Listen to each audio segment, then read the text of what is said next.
मित्रांनो, कोणत्याही व्यावसायिकासाठी सगळ्यात धोकादायक गोष्ट कोणती माहिती आहे? हवा. हवा कोणती?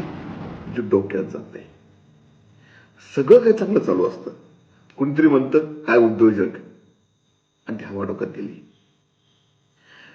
सगळ्या गोष्टी आपल्याला कंट्रोल करता येतात, परंतु डोक्यात गेलेली हवा, ते विनाकारण आलेलं मोठेपण आपल्याला फार धोकादायक. बघा, अनेक जण बघतो मी, भावाभावाची 2-3 दुकानं केलेली असतात. एकाचं XYZ इलेक्ट्रिकल, एकाचं XYZ कृषी सेवा केंद्र, एकाचं XYZ अमृततुल्य. आता हे XYZ ला उचलून ते बनवतात XYZ उद्योग समूह. काय करायचंय? आता उद्योग समूहाचा पुन्हा संस्थापक अध्यक्ष, पुन्हा या गोष्टी, मग त्या सगळ्या गोष्टी उचलून परत सोशल मीडियाला, मग परत कोणतरी बोलवतो या उद्योग सत्कार. एखादा फोन येतो परत, तुम्हाला अमुक अमुक भूषण पुरस्कार द्यायचा आहे, 25,000 रुपये भरा. मग हा उठतो, जातो, ते जाऊन पुरस्कार घेतो, त्याची रील सगळीकडे टाकतो.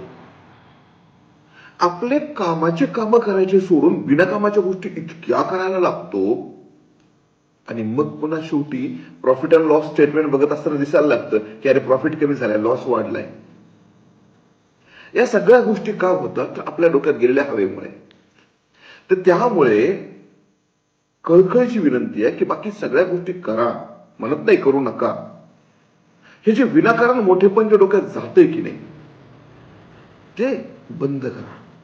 नकोच आहे आपल्याला. आपल्याला खायचं नाही बनायचंय, आपल्याला श्रीमंत व्यापारी बनायचंय ना, मग बाकी सगळ्या गोष्टी नंतर येतील, आपसुक येतील.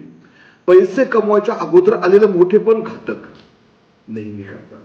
त्यामुळे या हवेला दूर ठेवा. आणि तरच आपण एक श्रीमंत व्यावसायिक बनू शकतो. बघा, विचार करा.